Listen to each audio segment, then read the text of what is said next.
Breaking news. Somebody else just signed somewhere. Oh, what we got? Nothing. It's Oh, a few seconds where nothing is happening. I'll go to bed at night and I wake up and everybody's in different places. What's going on, man? nothing much, man. I mean, this is an exciting time of the year, man. We got free agency. The combine just got done I last like week. this little tampering period stuff that they do. It's Yeah. fun. I It's fun. wonder, do they tamper before the tampering? You know they do. Everything just gets pushed up a little bit further now that they Yeah. finally have made official what's been going on for years anyway. It helps the NFL brand so much because the it's the longest off season in sports. Yeah. It's Yeah. football. Hmm. And they have to fill it with so much. And so many people have grown to be, and I've thought this way for a long time. I don't even know if you and I have talked about how you feel about it, but the combine and mock drafts are just bullshit. And I hate them. And a lot of people just realized it was just fill fodder and stuff to talk Hmm. about. And they're like, I got an idea. Let's start letting people change teams right before the draft. Because, and it's why I've especially recently thought mock drafts were just such bullshit. You can't tell me you know who a guy is going to pick it for or a team's going to pick it for when you have no idea what that team's needs are. Right. I mean, the Falcons could have drafted a quarterback. They're not drafting a quarterback now that Kirk's going to Magic City. Magic City with lemon pepper Lou. Get some of them wings. You like that? You're going to be in Magic City. You like that? Good for Kirk, I man. don't know. That was like the worst kept secret out there, too. Like somebody reported his family was moving. He has moved his family to Atlanta already. Well, we talked about it like a week and a half ago, and we tried convincing ourselves, like, no, he's going to go somewhere else just for fun. Right. Just like, for how would somebody funsies. know that? But But I mean, obviously there's some tampering going on before the tampering is officially allowed to be tampered with. some premature tamperage. Yeah, exactly. And but no, he was one of the domino pieces that fell early on. But before him, even my squad, my Steelers. Yeah, I know you want to dive into that, but They before signed I Sierra, let you man. get Did it, you see that? They signed yeah, Sierra. before you get into Russell Wilson and the Steelers, because I know we're going to dive into that a little deeper than some of the other ones. When you look at the free agency period now, you as a former player, I wanted to ask you this. It's wild to me seeing quarterbacks changing teams the way they do now, first and foremost, because it used to be if you were an above average quarterback, you don't leave. And Kirk Cousins, circling back to him, that dude's going to have raked in. And this is a twofold question. I want to see if you have one off the top of your head, because there's a couple others that come to mind for me that I think could be close to him or next in line. But nobody has accomplished less and been paid more than Kirk. God bless him. Make your money. But $400 million over a career, if they don't make a playoff run in Atlanta in his 4-year deal that he just got for $180 million, right. $400 million in his career for what right now is one playoff win. It's absolutely amazing. He is a pimp. He's the American dream. Pimp. And his agent, Mike McCartney, out of Priority Sports in Chicago. I know him because I had a buddy who was an agent that worked for that agency. So I've gotten a chance to meet him. And he was my Luis Castillo. Do you remember that name? The D lineman from Northwestern back in the day? He was his agent as well. So, I mean, every player that comes out needs to be calling Mike McCartney, because I don't know if it's more him or if it's more Kirk. I'm imagining Kirk's in there too, because he has other clients and nobody's doing what Kirk is doing. He is somehow leveraging his position perfectly and like at the right time every single time. It's absolutely amazing. This is coming off a ruptured Achilles. This dude just got 180 mil. He ruptured his Achilles and still got 180 mil. Which used to be the worst injury you can get in sports is a ruptured Achilles. That's now becoming. Yeah. You used to be able to play with one arm before you could play with a ruptured Achilles on an NFL field. Right. The guys were out there with a club on their hand on special teams, all taped up, able to play. Not a ruptured Achilles. Didn't Ronnie Lott lose a finger or a toe or something in a game?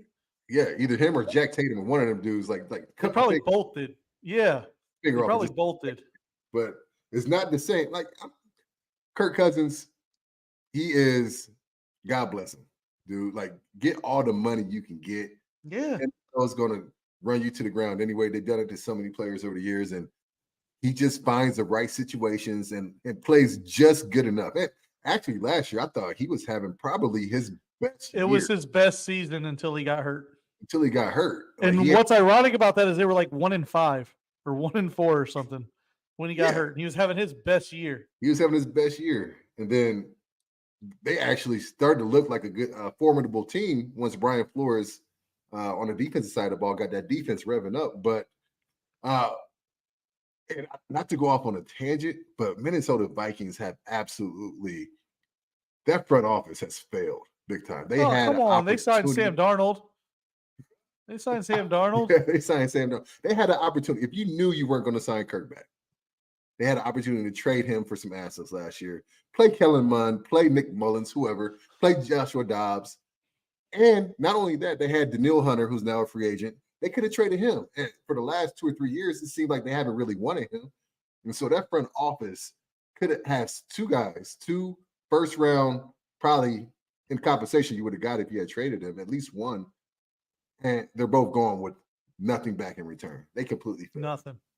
Can you think of another player, though, back to the other question that has – I've got one that is – he's right there with him, and that's Dak Prescott, who's gotten paid more and accomplished less, especially talking about expectations and playoffs and stuff. But the only other one I was really able to come through with was like Carson Palmer, and even he made a Super Bowl. He made a Super Bowl. The closest for the longest, who actually was worse than Kirk Cousins was Matt Stafford. But people gave him a pass because it was the Detroit Lions. But he has since rectified his situation, changed the narrative on his story, Exercise the demons. went to the Rams. But just off the top of my head, and we're thinking mainly quarterbacks, I'm assuming, because they have the biggest impact on the game. Yeah, in the way that they get paid. The way they get paid. So, and we're not talking about guys who got hurt or something like that and had something derailed. Like, just goes places. They're a starter. Like, Dak's been given every opportunity to succeed in Dallas. And I used to be in, his corner because he had crap coaching. It still arguably does, but you can't deny that when they get to the playoffs, Dak's the one that falls short. Yeah. I mean, you could say, like, no, to answer your question, I don't think anybody on the level of Kirk Cousins, because it's not only the amount of money that he's getting guaranteed contracts. He's getting contracts that other quarterbacks don't get. I think second highest paid, like, salary quarterback wise of all time, behind Aaron Rodgers. I read that somewhere. He will if he completes his deal. Yeah. Yeah.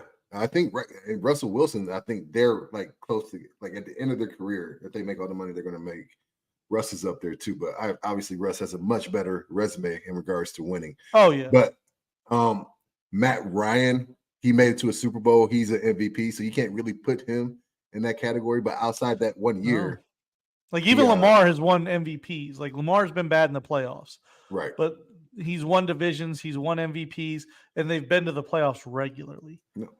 Kirk is one of one, and Dak is. I think Justin Herbert's on their heels if he can't make it work with Harbaugh.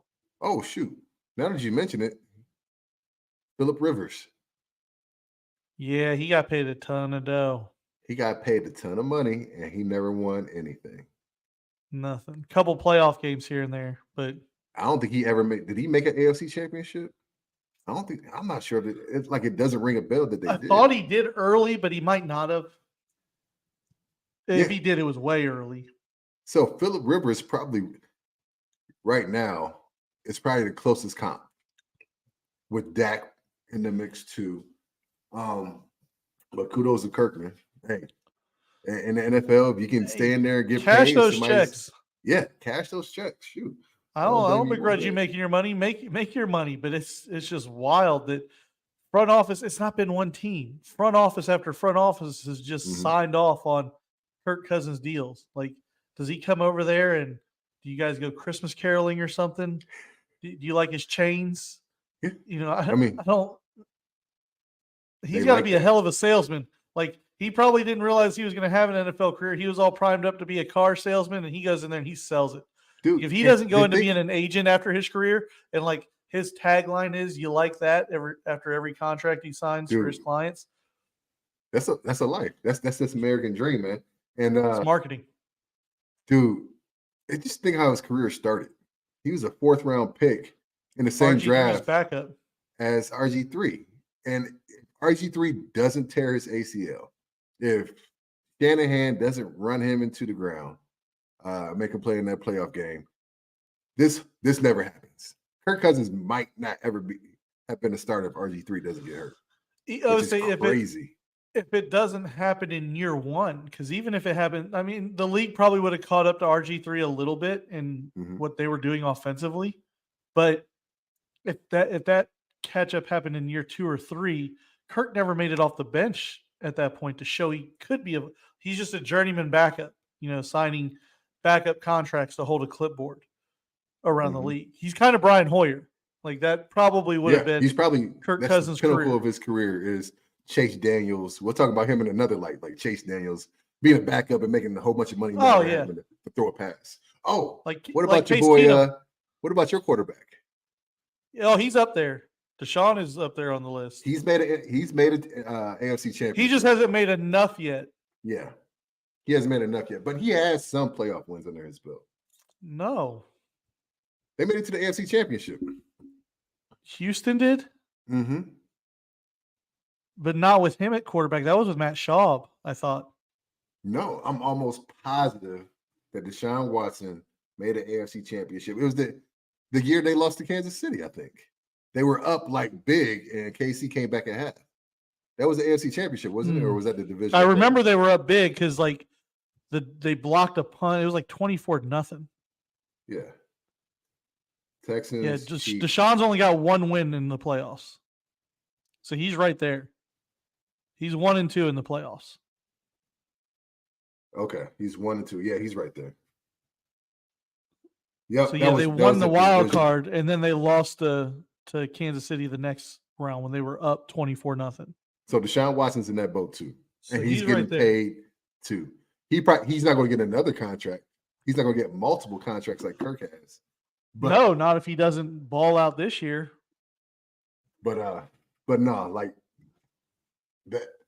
that was almost a foregone conclusion. The worst kept secret in the NFL was that Kirk Cousins was probably going to be in Atlanta, and Minnesota would have pony up the money like they've done twice before already. But we had a lot of moving going on.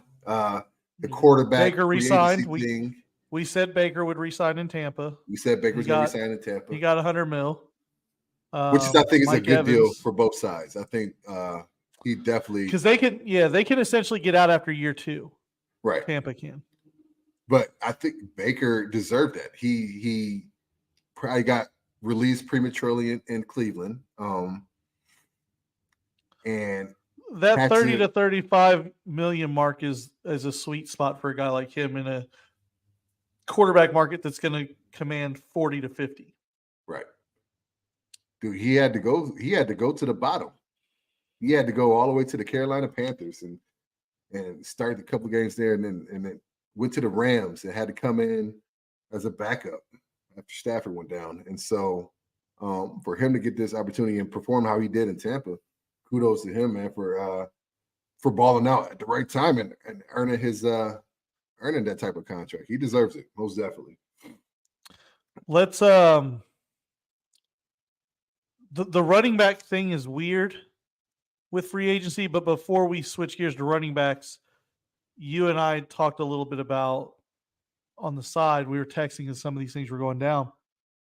The Russell Wilson signing, which I'll let me say what I have to say first, and then I'll give you the floor. No, I got some questions for you too, so I'm gonna bring you back in. It's not bad. I mean, he's an upgrade, and he's a low risk upgrade at the contract that the Steelers got him at. You're at least taking a swing with a win now defense that you have in place, a running game, and Arthur Smith, who's going to probably focus the team on the run game and build it that way first, be a run first team. So it makes sense. As long as you're not asking Russell Wilson to be the Russell Wilson of old, he can do that. He can basically make Russell Wilson a game manager. Let him be successful through the scheme that you're going to put in place. Turn him into short Ryan Tannehill at $1 million a year, and you're good to go. So it makes sense. I don't know why, having been a fan of a team that religiously drafts quarterbacks, I get why it sucked. Kenny Pickett is not the starter now. He's done. His time in Pittsburgh is over. He's going to be traded, or something's going to happen there. Russell Wilson was not signed to come in and be a backup. He's going to be your starter. So I think it was a smart, safe, calculated move for the Steelers to, from a contract standpoint, you're going to get somebody with his resume, with his accolades, with his ability, even in the latter part of his career, to come in, run your offense. It's a tough division, though. As long as you're not asking him to shoulder the offense and carry the team, Russell Wilson can be fine. Okay.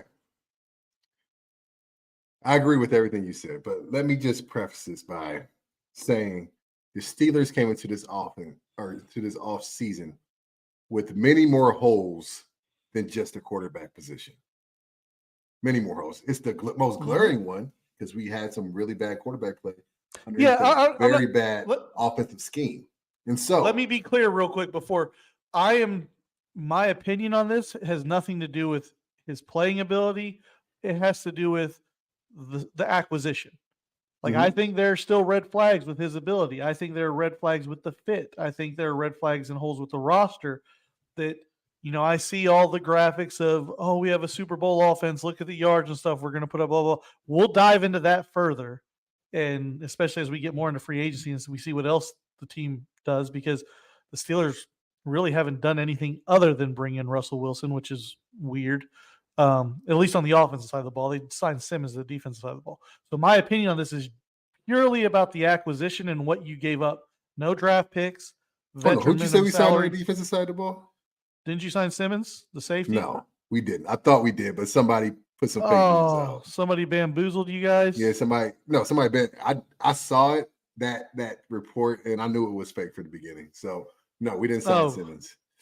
Well, that was going to be my hope for you guys, is that you guys are stacking up your defense, run the ball with Najee and Warren, find your tight end. Remember, he has a pulse, and don't turn the ball over. And that was going to be the Steelers' recipe for success. Again, we'll get into more of those holes and glaring issues. I'll throw one out for you because we can circle back to this. Is I still don't think you have a number one wide receiver right now, but purely the acquisition of Russell Wilson, I think, is an A. You gave up nothing. You're paying him nothing. The Broncos are paying his salary. And whether people like to hear it or not, he is an upgrade from Kenny Pickett. You checked all the boxes. So even for the people, even for the Kenny lovers out there, I don't understand why you're so negative about this signing. Like, you brought in competition, and if he's the quarterback that you think he is, he'll rise his level of play. If you have hope in Kenny in this new offensive scheme under Arthur Smith, Matt Canada's not here anymore. If he has the skill set that you think he has the physical or the mental wherewithal and the competitive nature that you think he has, then this is good for him too. Because not only are you going to have a real competition, but you get a chance to learn from somebody who's been there, done that, regardless of if his skills have diminished or not. And so I don't understand why you're like upset about the fact that you're bringing in competition. Competition should bring the best out of everybody. But like I was pointing to before, this is a great signing because we improved the position that's what you want to do. And we improved it at the price of a long snapper, a rookie long snapper, or a veteran long snapper. Like $1.2 million is going to be a drop in the bucket in our cap. And historically speaking, the Steelers have never had cap space. Like we are always pushing money into the future, and we're always running up against the cap. This year, Omar has $30+ million to work with to improve our offensive line, our defensive line, which is something that I wanted to do the year that we drafted Kenny Pickett. And we wouldn't be in this situation right now. We might be actually in the mix to draft a quarterback, or if we had went early O-line back in 2020 when we or 2021 when we took Kenny. Nevertheless, this year, with the cards that we were dealt, Russell Wilson is the exact perfect signing. You will never, ever in the history of the NFL be able to sign a quarterback who came off the year that he had last year. He didn't have a bad year. It wasn't great. It wasn't obviously the type of offense that Sean Payton wanted, but he was productive. He had like a 98 passer rating, didn't turn the ball over a lot, threw for more touchdowns last year than any of our quarterbacks have thrown total since Ben has left. I saw that stat the other day. We've thrown 25 total touchdown passes since Ben retired. He threw 26 last year. Obvious upgrade at the quarterback position. But that's not the main reason why this signing is great. Well, I think people thought that Kenny was going to do all that stuff too with Arthur Smith as his quarterback. People just were blaming Canada, and rightfully so, blaming Canada. But Canada sucked. But and we've had this conversation. We had to delve deep into it. There was nothing outside of a few fourth quarter wins his rookie year that would breed any kind of confidence in him. Like even going off script from Canada's playbook or play call, you didn't see that enough. It was rare. And you can't point to one thing about Kenny physically and say, ooh, we could build around that. He has a cannon for an arm. He's super accurate. No, he has great pocket awareness. He can extend plays and make plays. No, there's nothing that he does from a physical standpoint that you can point to. And so, yes, Canada didn't put him in the best position to succeed, but he didn't put himself in any kind of position to make things better. And so, if you still have faith in him, fine. Mine is waning. It's at the very end of the line right now. I'm gonna give him one more year to see what he does. There are some occasions where a quarterback goes to the right system with the right coach, and they are able to maximize their talent. But the thing is, even if you maximize Kenny's talent, I still don't think it gives you a lot. And so, yes, Russell improves the position. You'll get competition. You'll get a proven guy. He's not Russell of Seattle Seahawks, but I think he's still an average to above average quarterback. We are in the toughest division in the NFL. And so because of that, we have to build from the inside out. We have to get our O-line strong. We have to get our D-line strong. We have to find somebody that can play middle linebacker for us, because we have not found not one since Ryan Shazier got hurt. Devin Bush didn't work. Landon Roberts was great last year, but he's kept getting hurt. We lost Cole Holcomb, who was playing great last year. He kept getting hurt. So we need some stability at that position. And we, like every year, we need more secondary help. Because if we're going to be able to compete, it's not going to be because our quarterback is better than Patrick Mahomes or Lamar Jackson or Joe Burrow. It's because our defense is elite and our running game between Najee and Jalen is a top 7 to 6 running game. And our quarterback is making just enough plays so that our defense isn't getting worn to a nub by the end of the year. My red flags, everything you said is true, but I said this when we started talking about our free agent quarterback destinations on last week's podcast. You look at any quarterback's stats in a vacuum and you can talk yourself into believing certain things. Russell Wilson's stats look good in a vacuum. There's a lot of garbage time yards mixed in there. There's a lot of garbage time touchdowns mixed in there. There was a 5-game stretch last year. The positive is no turnovers. Right, no turnovers. But there was a 5-game stretch last year where he played really good football. There was a level that you could see that he's still capable of. They beat Kansas City and Buffalo on back-to-back weeks. after starting the season out 1-4. They were on the cusp of making the playoffs because, in large part, to the way he was playing. So and this is with the coach like Sean Payton, couldn't be more diametrically opposed to one another as far as what Sean Payton likes from his quarterback and what Russell Wilson gives you. And that's the problem. Yeah, that was the problem is Russell, and let's put blame where blame's deserved here. Part of that is on Russell too. Russell wanted to be Mr. Unlimited. He wanted to be dangerous. He wanted the offense and everything to fall on his shoulders. And hopefully he's been humbled a little bit in that regard to realize, no, you're a piece of the puzzle, not the puzzle. You come in here and you run the system like you did in the early days in Seattle because you were not dangerous. You were not you were very limited at this stage. He is motivated. I believe everything that he's been through and everything that's been said about him. And the fact that he's coming in on a vet minimum, albeit he still cashed some big checks from the Walmart. Well, yeah, he was getting the same money regardless. Right. So it doesn't Walmart's matter. Still paying him or whatever. But so he's coming in motivated. This is like there's nothing guaranteed to him after this year. Yeah, because he doesn't get another deal if he doesn't play well and play his role this year. Yeah, and I don't think another team's going to bring him in to be a backup.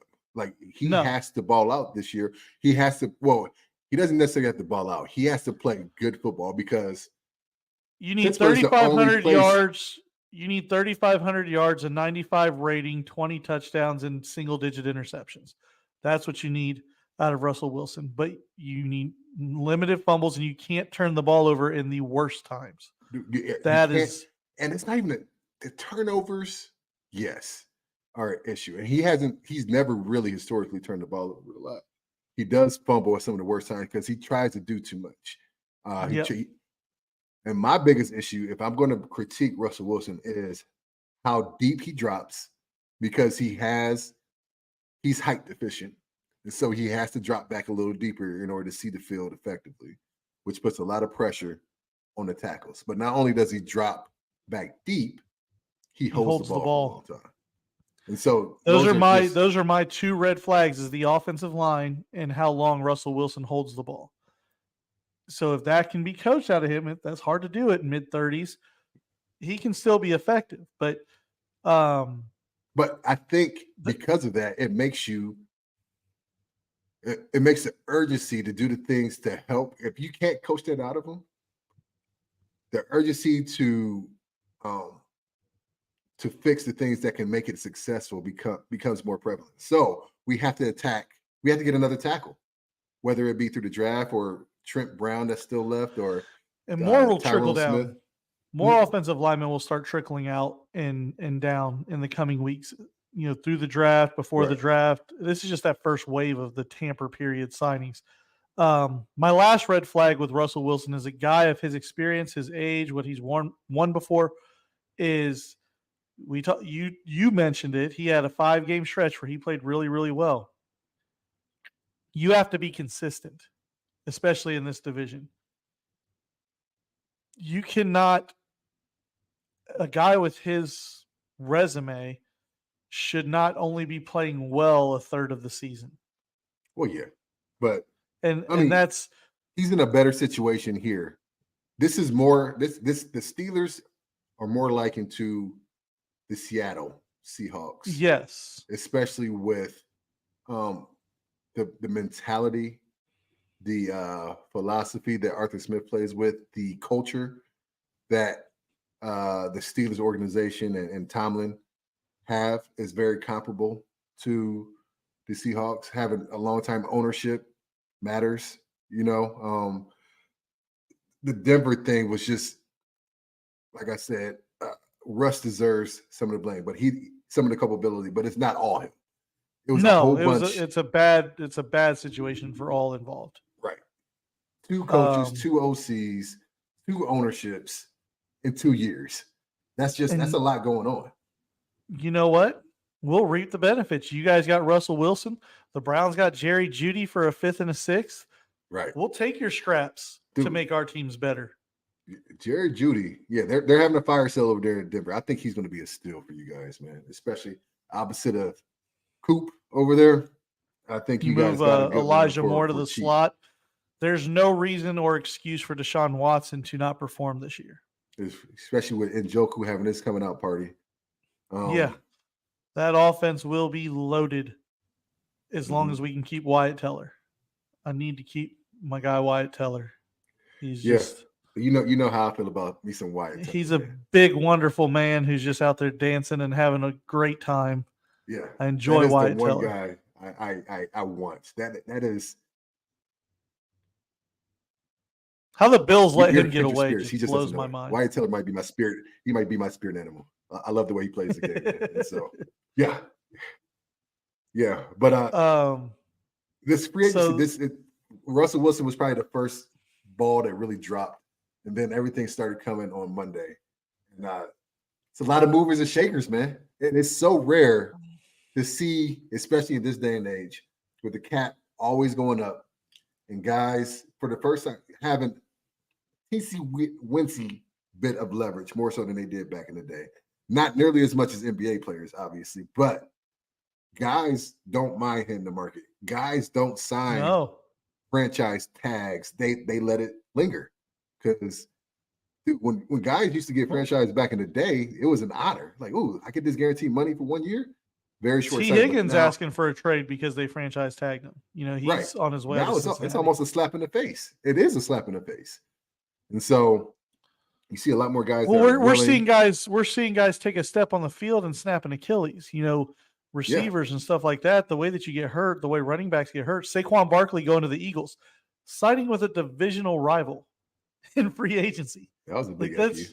I liked it though, dude. Because if anybody had axe to grind with the way that Saquon was utilized in New York, the way that they paid a quarterback in Daniel Jones, who had no business getting $40 million a year, but you're going to franchise the guy that made him even relevant, And so for Tiki Barber to come out and say that you're dead to me because he went to a division rival, I get it. You're in your feelings initially. Hopefully you'll get over it and you understand that the man's doing what he can for his future. But I do think Saquon was like, you know what? Okay, I'm going to go to a squad where I actually be part of a team and it's not all on my shoulders. I'm still going to get paid pretty good. And look, I could come and bust your ass 2 times a year on top of that to show you what you were missing. And so I think this is going to bode well for him. Until Jalen Hurts takes all his touchdowns in Philadelphia, like he did DeAndre Swift. Right. Damn it. DeAndre still got I don't know how many. Which I was surprised about. Yeah, he did. Going into the running backs, since we're talking about Saquon and DeAndre, coming into this free agency, I was like, man, there is no way these guys are going to get paid because there's too many of them. And just over the last 2 or 3 years, it's been well documented how undervalued the position is. The only one that was really the cream of the crop, that was really who people were saying was above everybody else, was CMC in San Francisco. Derrick Henry everybody said he had lost a step, and he's 30 years old now, which is like the sign of death for our running backs once you turn the big 3-0. But surprisingly, these running backs did very well at getting paid. Yeah, like more than I thought they would. They did better than everybody thought they would. Right. Saquon getting 12 plus a year. Who Henry else? only got like Swift. 6.5. Huh? Henry only got like 6.5, right? He didn't officially sign yet. That's the rumor is that's what Baltimore offered him. Okay. But Tony Pollard went to Tennessee. You mentioned Saquon having an extra grind. I'm gonna give you 2 other guys that have every right to be pissed off. Oh yeah. And this is the bullshit of the NFL. Mm-hmm. And I want to know how you feel about it too. Aaron Jones and Joe Mixon. They should be pissed off. Aaron Jones at least got a deal already. He signed with the Vikings. Yeah, for 1 year. He signed there for 1 year, $7 million. But what was crazy is that Aaron Jones got replaced by a lesser running back and got released. In my opinion, when Aaron Jones is healthy, he's better than Josh Jacobs. Yeah, but 2 years in a row, he hasn't been quite healthy. Yeah, he hasn't been healthy. So, The bullshit of it, though, and I'll tell you, this is why I say it is, especially the Mixon case, right? They waited until after they signed his replacement to cut him. You knew you weren't bringing Joe Mixon back. And maybe, you got the undercover tampering, the speakeasy of the tampering world going on. So maybe Joe's been working on a deal and they let him know we're going to let you go. But you just mentioned all these running backs, Derrick Henry, Tony Pollard, Saquon Barkley, DeAndre Swift, Aaron Jones. Austin Eckler. They've all already signed deal. The Browns just signed Nyheim Hines. Like, all these guys have already gotten jobs, and Joe Mixon's just sitting there on a roster, and then they're like, okay, we'll cut you now. You knew you weren't bringing Joe Mixon back. You knew, if I'm being honest, you saw the decline in his play. You saw Chase Brown play a lot more last year.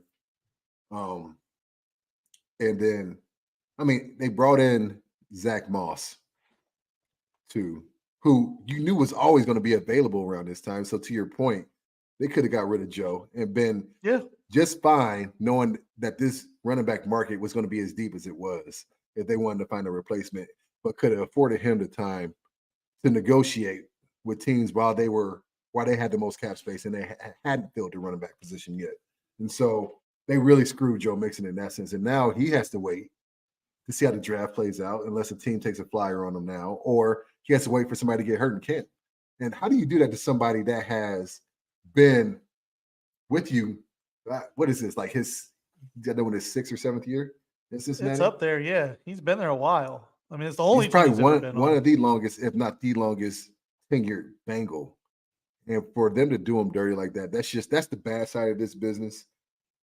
And I don't get it, because it was easily something that they could have rectified and done early enough to help one of their own, somebody that they drafted, somebody that's been there for 6 years, one who took a pay cut, I think, a couple of years ago as well, to help. Last offseason, he signed a team-friendly deal. Yeah. Yeah. And so, that was messed up. That was messed up. It got me thinking about, because we just talked about how long Joe Mixon's been a Bengal and how messed up, and it is just the way they went about it. Derrick Henry, a Titan. And relatively speaking, they really haven't been on those teams that long, but it seems like forever, because nobody stays on the same team anymore for their whole career. And it got me thinking about, and we threw this out on Twitter,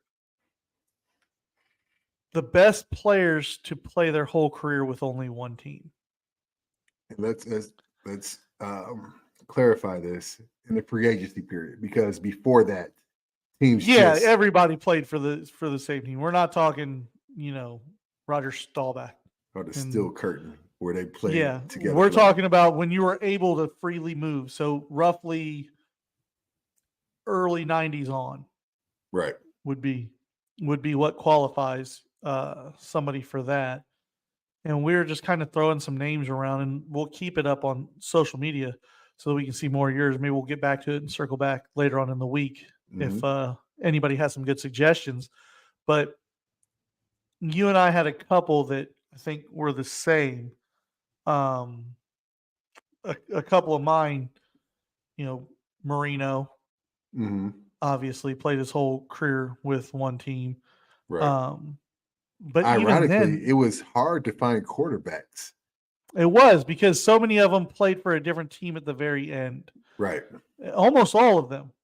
Almost all of them. Montana, Brady, Peyton. They all played. Aaron Drew Rodgers. Brees started with a different team. Aaron Rodgers now. And we, we're also keeping it with guys whose either career's almost over, or we can't say it about Patrick Mahomes yet. Right. No. Because we'd have never thought that Tom Brady would have played for a different team. And he did. He's only 7 years in. And so anything can happen. And so no, I got a list of 10 names. And I think it's a pretty good list. All of these guys are going to be Hall of Famers. Is yours strictly NFL? Is yours strictly football? Mine is strictly NFL, but we can venture off. Well, why don't you go ahead and give your NFL, because I think a lot of you and I's overlap in the NFL, and then I got a few non-NFL guys, baseball, basketball, and such. From oldest to youngest, I guess you could say. So like early 90s, you got guys like Barry Sanders, who might probably of this list that I'm saying, he's probably the best That's one a to good do one. it. Thurman Thomas was another running back that did it during that time frame. I wouldn't say he's top 10 on my list, but he's just somebody of note that stood with their team for their entire career. Then you got Michael Irvin, who spent all of his years in Dallas. Then you start getting into the early 2000s, like my Steelers had 3 of them who are going to be Hall of Famers. Hines is borderline, but he spent his entire career with Pittsburgh. Troy Polamalu, Hall of Famer, and then Ben Roethlisberger in about 2 years will be on that list as well of Hall of Famers. And then Megatron, we're going back to Detroit. Megatron, is going to stay this entire career with the Lions. And then I had to give, and then Larry Fitzgerald in Arizona is going to be in the Hall of Fame as well. But then I had to give my O-line some love. Your boy, Joe Thomas. I don't know how he was able to do it, losing that much. Poor guy. Playing as great as playing every snap. Playing every snap of his career with the Browns, which is a accolade within itself. He definitely deserves to be on that list. A left tackle who was probably my favorite left tackle to watch film on growing up when I was first having my NFL dreams was Walter Jones with the Seattle Seahawks. Spent his entire career there. And then somebody I absolutely hate. I hate him to death, but I respect the shit out of him. Ray Lewis with Baltimore. You got to say Ray Lewis and Ed Reed, actually. Did he go to Houston towards the end of his career? I don't think so. I'll double check. Because Ed Reed was one of mine. There were a couple other that I was going to check on. Orlando Pace was one. Mm-hmm. Hold on. Willie Roaf is another O-lineman. I think he spent it. Yeah. No, I think he had some in New Orleans and then the other end, if I'm not mistaken. And yeah, Ed Reed did. I know Ed Reed did at least play for the Jets, and maybe he played for Houston and the Jets. He did Houston in 2013, so he can't be on the list right now.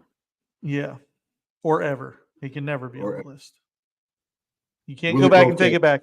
Even though everybody would go back and take back playing for the Jets, you can't do it. And Orlando Pace last year was with the Bears. He's not on there. Did he really? Yeah. Wow. Ooh, that's a toughie. So that's a good list. Do you have anybody outside that list that you could think of? I don't think so. I think you named most of them. You went pretty quick on. You said Michael Irvin. I said Irvin.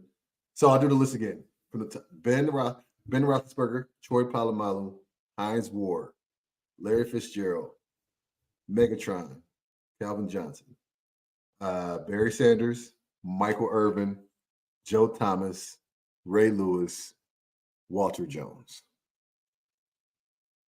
I think that's it. I'm trying because again, it gets hard thinking of guys who didn't do the thing at the end of their career. I don't know, and I'm probably wrong, but for whatever reason, I want to say Revis played for the Bucks or somebody, didn't he? Revis played for New England. Yeah, that's right. He played for New England. Eli only played for one team. Mm-hmm. A lot of those guys on that list are better than Eli, but he still only played for one team. So Michael Strahan. I think he only played for the Giants. You know, even Tony Gonzalez ended up playing for another team. Antonio Gates. Jason Witten. Antonio Gates. Did Jason Witten play for another team? Nope. That's a good one. Because I was thinking tight ends, because tight ends tend to stick around. Zach Thomas, I don't believe, played for a different team. The linebacker? From the Dolphins. Jason Witten he played for the Raiders. That's right. Last year. I forgot all about that. It's funny as soon as you say it, how you remember mm-hmm. who they how everybody remembers who they played for at the end. So Antonio Gates spent all his career with the Chargers. Chris Carter started his career with the Eagles, mm-hmm. so he's not on it. For me, as a kid, Clay Matthews Jr., I don't think he went anywhere else. Or Clay Matthews Sr. You got Did Bruce Matthews play for another team? Center for the Oilers. he didn't play for I guess the Oilers and the Titans are the same franchise. Yeah. But he wasn't old enough to play for the Titans. Steve McNair played for the Ravens for a year. Right. McNabb went to the Redskins. Jared Allen. Did he play for the Bears too? He did. Okay. And defensive ends were notorious for jumping around. I was going to say DeMarcus Ware, but he played for Denver. Mm-hmm. Yeah, he got him a ring. But yeah. The Marvin list is Harrison. Short. Marvin Harrison. And Reggie Wayne. Marvin. Yeah, no, I don't think either of them. No, Reggie. I think Reggie might have went to Houston too. Dang it. Like Houston got a lot of people. No, he went to the Patriots. But he didn't. He never played. Right. He went to the Patriots, but never played for the Patriots. So does that count? Yes, because he signed with them. And yeah, Marvin Harrison spent his entire career with the Colts. So that's actually he deserves to be on that list. Lawrence, that's probably pre-free agency. Lawrence Taylor. Yeah, but so yeah, then I started thinking about some of the greats. Kobe is obviously up there. Mm-hmm. Tim Duncan. Yep. And Jeter for baseball. Mm-hmm. So if you did your Sidney Crosby, hopefully. I was gonna say if you did your best in each sport, you're probably doing Sidney Crosby's up there for hockey. Mario Lemieux. Probably, yeah, Crosby's probably ahead of him now. Okay. And I don't know how much hockey players moved back then, too. That's true. So I would probably say the 4 sports, and we'll throw this out on social media and see if people agree or disagree. The 4 sports would probably be Crosby, Jeter, Kobe. Who would we put up there for football? Barry Sanders? Barry Sanders. He would be the best player to play for just one team in the NFL. In the NFL. In the free agency era, obviously, because you have to qualify that. So we'll put that up into the Twitter sphere, see if people agree or disagree. And then drop yours to us as well. We'll get that back out there. But we're up against time now. So you and I want to take this in another direction, but I don't want to rush this. So we're going to do a little tease. And we have a whole other conversation. When you made your list, I texted you a few things about it. And it was about top 20 quarterbacks. This is going to be a ridiculous subject because this is everybody, and I'm actually surprised at you because I consider you a good football mind. Like you know football, and this subject actually made me think a little bit less of you as far as your football knowledge is concerned. Because the audacity, the unmitigated gall that you have to say that Ben Roethlisberger is not a top 20 quarterback all time is beyond me. But I'm going to entertain this, and you have a list of quarterbacks I do have a list you would put ahead of Ben. And let me preface this by saying in our conversation about this, right? Mm-hmm. No, I don't think he's a top 20 quarterback of all time. So I put together a list where I tried to, and I will give you credit here. I tried to come up with like 20, just like, again, free agency era and on quarterbacks who were better than him. So I was probably a little too harsh, but likewise, I thought real highly of your football IQ too. And then you tried to convince me that he was a top 10 quarterback of all time. I didn't try to convince you. I said there's an argument for it. I did not get into my argument about it. So I haven't tried to convince. Touche, but you're going to try to convince me, and you're wrong. But And the thing is, when you go down this list, this is what's going to happen. If there's an argument for it, I'll give it to you. I won't debate it. If there's an argument that somebody can say this person is better than Ben, I'll be like, okay, there could be an argument for it, whether I believe it's true or not. But if it gets to the point where I don't think there's any question that this guy is better than Ben, you tell me what he is or what he did that is better than Ben. Agreed? fair enough. Okay.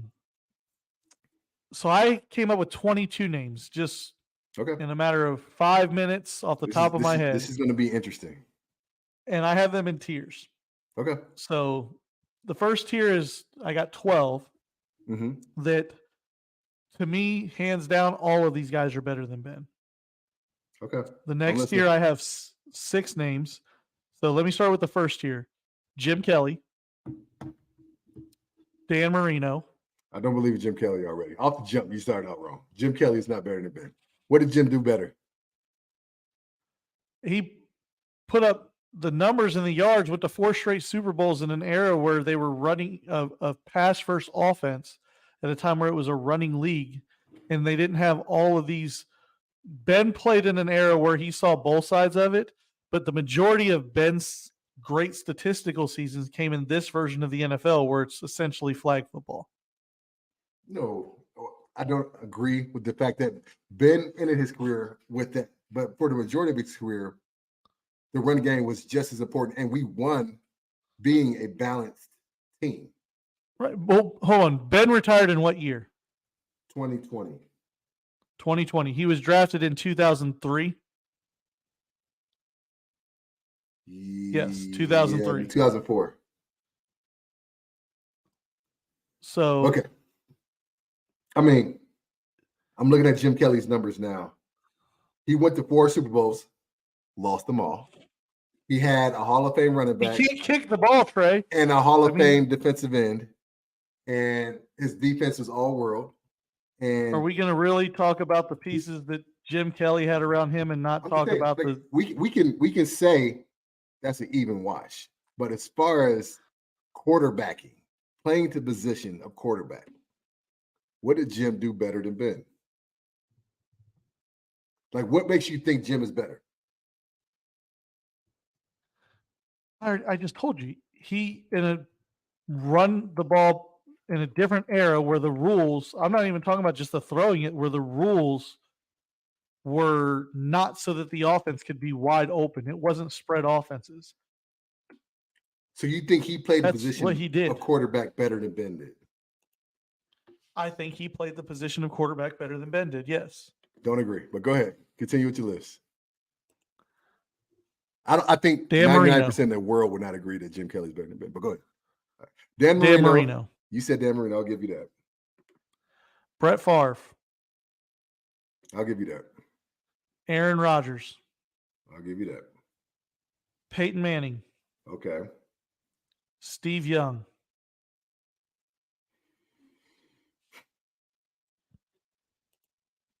I don't. I think they're neck and neck. I think they're in the same boat, but go ahead. Patrick Mahomes. Hold on, we're doing current quarterbacks now too? He's the only one that's established himself. And if his career ended right now. Because he's already talking in a GOAT conversation. So I'll give you that. If his career ended right now, he would be above Ben. So he's the only current one I have. John Elway. Drew Brees. Joe Montana. Drew Brees, they played at the same time and they went back and forth with who was better. That's arguable. But go ahead. Joe Montana. Troy Aikman. Absolutely not. Troy Aikman, absolutely not. And you can't say that Drew Brees is arguable when he has 20,000 more yards, 100 and something more touchdown passes. And I mean, Drew Brees is better than Ben Roethlisberger in the all-time quarterbacks list. I said I'll give you that, but I'm not giving you Troy Aikman. Not giving you what? Troy Aikman. Why? He just was not a better quarterback. Troy Aikman was the last on my list before the These next 6 are going to be hilarious. I already know. He was the last on my list. I think Troy Aikman is more Terry Bradshaw, who I also have on the list, by the way. Neither one of them are better than Ben. And neither one of them are. But go ahead. And you know what? To be fair, I would put Ben above Terry Bradshaw. I mean, everybody knows Ben's the best quarterback in our franchise's history. Like, it's just, I mean, Bradshaw just won 4 Super Bowls. He won 4 Super Bowls with like 10 Hall of Famers. Kurt Warner. Nope. What about Kurt Warner don't you like? Longevity matters. Consistent winning matters because he had quite a few losing seasons in between his stop in St. Louis and then his goose swan song in Arizona. He played horribly with the Giants. Horribly. Couldn't even start when there was a backup after his years with St. Louis. So that Ben never had that type of dip in his career. Oh, he never had a dip in his career, or that type of dip? That type of dip in his career. What do you consist of horribly?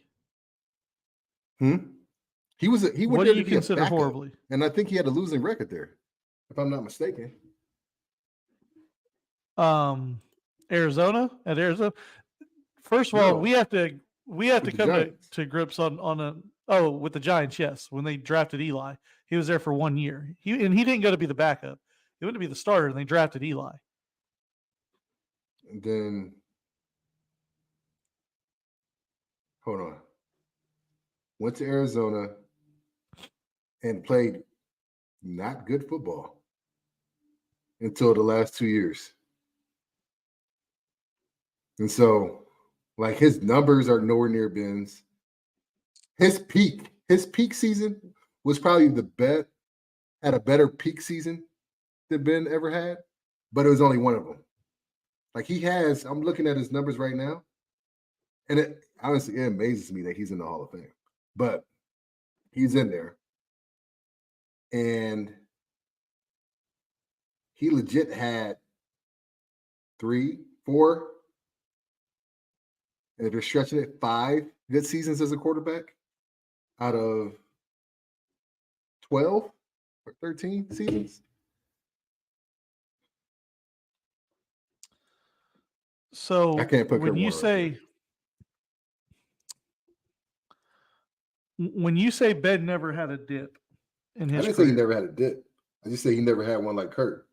Like Kurt. Okay, that's what I'm saying. What do you consider a dip? Because I see a lot of dips in Ben's career. And I'll secede Kurt Warner to you. I'll give you that one. Yeah. Kurt Warner has a 2-8 season, has a 1-4 season, has a 5-6 season, has. Well, no, I'm saying I secede Kurt Warner to you. I'll give you Kurt Warner on that one. And I will secede that Ben is higher than Kurt Warner on the list. Okay. Go ahead. But what I'm seeing is an 18 touchdown and 23 interception from season from Ben. Yeah. I'm seeing a 17 touchdown and 15 interception season from Ben. I'm seeing a lot of seasons, especially early on, that Ben didn't play the whole season.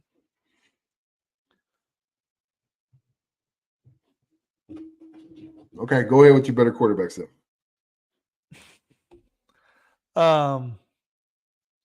Fran Tarkenton. And we're getting into older guys now. This next one is It's going to get ridiculous. Warren Moon. Let me see. I'm scrolling. Can't wait till Steelers Nation. We already talked about. I don't care about Steelers Nation. They thought Kenny Pickett was a good quarterback.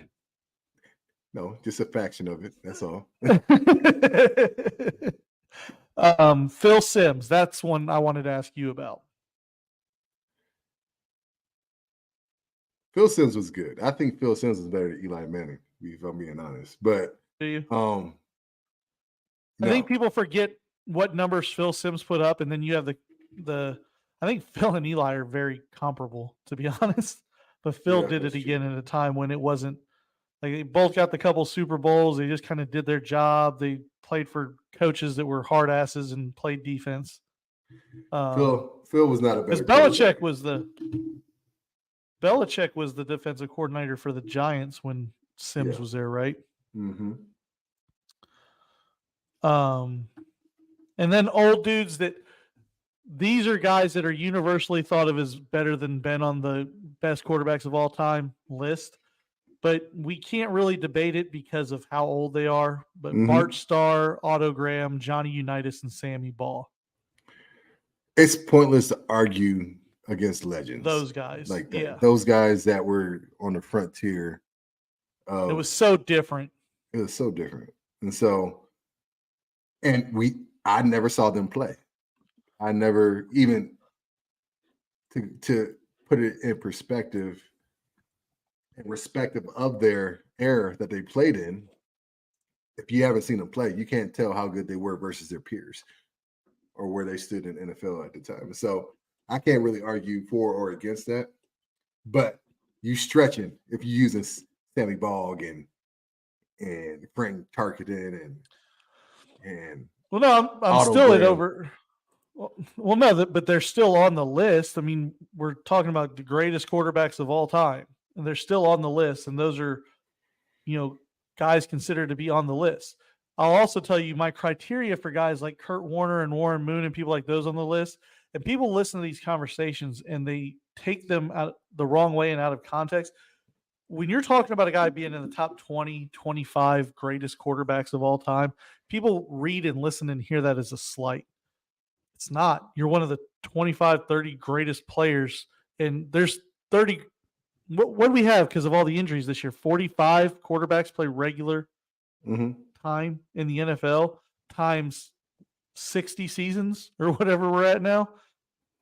I mean, you're top 25 of about 500 guys of all time to do your craft. It's still a slight to Ben.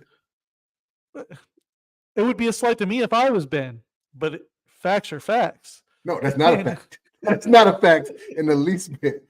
That is the fact in the book of Richard Rodewalt facts. That's the only way. That's the only place is a fact in. When I look at guys like Kurt Warner, right, and talking about where they're on there, a guy like Kurt Warner as a quarterback is like Terrell Davis as a running back. Like Terrell Davis in the Hall of Fame played such a short time, but when he played, it was mostly good. Kurt Warner has what, 3 MVPs? Yeah, he has 3. I think. He has 3 MVPs. Ran the greatest show on turf. Broke all kinds of records when he played and won a Super Bowl and went to 2 others. So, yeah, Kurt Warner has MVPs in 1999, 2001, and 2008. No, he only has 2 MVPs. He won Walter NFL Player of the Year in 2008, but not the MVP.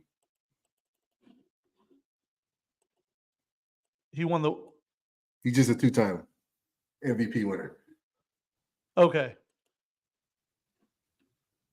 That's right. He was in the voting for 2008. So yeah, he just won it twice, right? Right. So good Lord, I just looked it up. Chad Pennington was second in the MVP that year. Dude, so I will say Kurt Warner definitely had higher peaks. And not so to any fault of his own and how bad scouting and how many great players go underneath the radar. He just didn't have a long enough productive career for me to put him over. But yes, his peaks are high, like Terrell Davis. That was a good analogy as far as people whose peaks were so high and they were dominant in that time frame that you got to get them in there. Calvin Johnson. And I look at guys like Warren Moon throwing for 5,000 yards in 1991, 1990, 1994, 1995. Like that was unheard of. That's what I'm saying. There's an argument for Warren Moon. But Ben's total body of work, how he played the position, the way he played in the clutch, because Ben didn't have the flashiest numbers, especially the first half of his career. No. It was his main claim to fame was winning. He won. And he was a big reason why he won because he did it in moments, in the clutch moments. And that's how Well, we and usually that's what define bought him time. And it's probably guys. why people in Pittsburgh cling so tightly to Kenny Pickett, right? Because what do we always talk about with Kenny, and what were we talking about just earlier in this podcast, is how Kenny, other than some fourth quarter stuff, I mean, that was Ben at the beginning of his career. They got it broken down here. Ben had 5 game-winning drives his rookie year. He had 4 fourth quarter comebacks. In his first 5 years in the league, 4, 6, 8, 12, 13 fourth quarter comebacks in 5 years. So people remember that stuff in Pittsburgh and they think, oh, Kenny can be Ben. It's not the same NFL though. It's just, it doesn't work. There's multiple reasons why people, that's one of them, but it's mainly the Dan Marino University of Pittsburgh thing. Yeah. They the missed main on it reason. once. Yeah, they missed on it once. And the fear is that if we lose Kenny Pickett, he goes somewhere else and lights it up, which is not going to happen. More but power if he to does, this be like it's all over again. We missed out on one of the greatest quarterbacks ever. But we'll have to agree that Ben probably closer to the top 20 than I gave him credit for, but he's not sniffing the top 10. We can agree there. Look, as we get further and further away from his career and we start seeing how because the quarterbacks were good, like usually in every sport people get better. No, the quarterbacks have not gotten better. They've gotten worse. The offenses. You got Patrick Mahomes, and people need to stop trying to find the next Patrick Mahomes. They're saying they're tabbing Caleb Williams as the next Patrick Mahomes. And temper expectations. Stop acting like Patrick Mahomes just grows on a tree. No. Right. Exactly.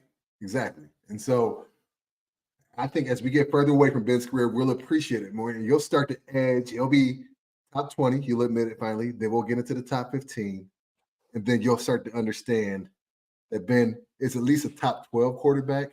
I think you won't go any lower than 12. But I think we'll eventually. Well, there's still going to be other guys. There can still be other guys that jump him on that list based on their career, though, too. It depends. I think the guys that you like, there's nobody right now that scares me that's going to get in the top. If Lamar ends up winning, I was saying Lamar would be that guy. Lamar and Josh Allen, if they both rattle off a Super Bowl or two, they could get there. They'll be CJ Stroud. CJ Stroud could be the next, but he's still got 3 to 5 years. Yeah, I was going to say him, but he's literally only got 1 year in the game. Yeah, so he's still got to do it for a while. Right, but those are the like right now the guys that are currently playing. Those Patrick Mahomes is already in there, and Lamar and Josh probably the only other two that I think. Patrick Mahomes is the only player to win a Super Bowl other than Manning and Brady and Ben for the last 20 years. Dang. And Flacco. Well, and Flacco has another year like he had this year. He'll be above Ben. Get the hell out of here. On that note, we need to just. I'm going to have to talk to you later, man. This is just absurd. Oh, I don't even believe that. Yeah. All right, man. We'll do it again in a couple days. All right, bro.